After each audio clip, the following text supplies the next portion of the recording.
Et si on pouvait déclencher la pluie, quand on veut, où on veut? Cela semble incroyable, presque comme dans un film de science-fiction. Pourtant, aujourd'hui, c'est une réalité. Des chercheurs britanniques ont mis au point une technologie révolutionnaire, faire tomber la pluie grâce à des drones.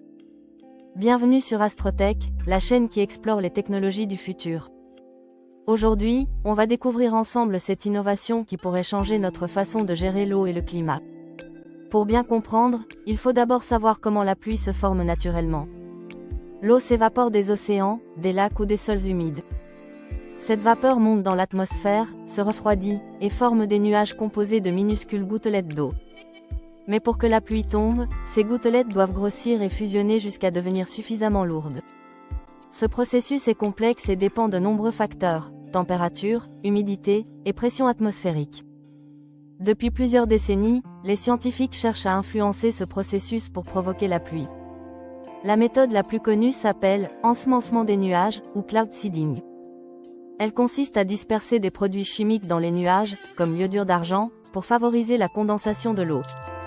Mais cette méthode est coûteuse, difficile à contrôler précisément, et pose des questions environnementales. C'est là qu'intervient cette nouvelle technologie britannique. Des drones spécialement équipés montent dans les nuages et émettent de petites décharges électriques. Ces impulsions modifient la charge des micro-gouttelettes d'eau, les forçant à se regrouper plus rapidement. Résultat, les gouttelettes deviennent plus grosses, plus lourdes, et tombent en pluie. Pourquoi des drones? Ils sont autonomes, précis, et peuvent être déployés facilement. Ils évitent aussi l'utilisation d'avions coûteux ou polluants, et surtout, ils n'utilisent aucun produit chimique. Cette technologie a été testée avec succès au Royaume-Uni, dans le village de Sonning. Mais le vrai défi était le désert, comme celui des Émirats arabes unis. Là-bas, l'eau est extrêmement rare. Grâce aux drones, des précipitations ont été observées dans des zones arides où il pleuvait rarement, voire jamais. Cette avancée ouvre de nombreuses possibilités, lutter contre la sécheresse, améliorer l'agriculture, et répondre à la demande croissante en eau. Mais elle soulève aussi des questions majeures. Peut-on vraiment contrôler la météo? Et surtout, qui devrait avoir ce pouvoir?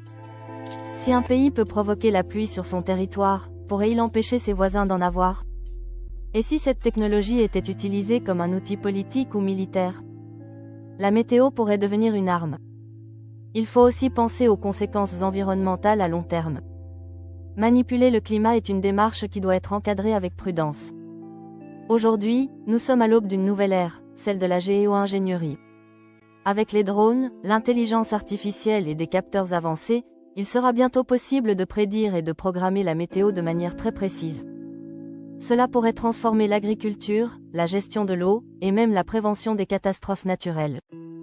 Mais ce futur demande transparence, règles internationales, et un débat éthique global.